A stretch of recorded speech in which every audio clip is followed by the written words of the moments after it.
ঈদ এলেই সিরাজগঞ্জে তাঁতিদের ব্যস্ততা বেড়ে যায় কয়েক গুণ। প্রতিদিন ভোর থেকে শুরু করে মধ্যরাত পর্যন্ত তাঁত বুনেটের খটখট শব্দে মুখর থাকে সিরাজগঞ্জের সদর, বেলকুচি, শাহজাদপুর, উল্লাপাড়া ও এনায়েতপুরের তাঁতপল্লী, যেখানে তৈরি হয় নতুন ডিজাইনের জামদানি, কাতান, বেনারসি সহ বিভিন্ন ধরনের শাড়ি। এখানে তৈরি শাড়ি পাইকারদের হাত ধরে চলে যাচ্ছে দেশের বিভিন্ন জেলায়। এদের সামনে কাজের চাপ বেশি হয়, তার কারণে আমরা রাত দিন ডিউটি করতে হয়। আমাদের শাড়ি এখন ভালো চলতেছে, মহাজন কাম দিতেছে ভালো, কাজ কাম বেশি করলে আমরা টাকা পয়সা বেশি পাবো।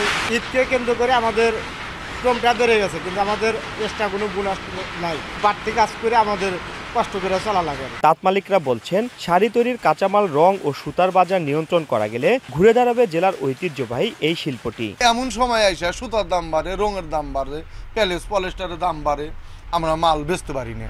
আমাদের দিকে একটা সরকার যদি একটু দিত, নজর দিত, তাহলে আমরা এই ব্যবসাটা একটু করতে পারতাম। সিরাজগঞ্জ জেলার ৯টি উপজেলায় তাঁত শিল্পের সঙ্গে প্রত্যক্ষ ও পরোক্ষভাবে জড়িত প্রায় ১০ লাখ মানুষ। আর জেলায় মোট পাওয়ারলুম ও হ্যান্ডলুম রয়েছে প্রায় ৫ লাখ।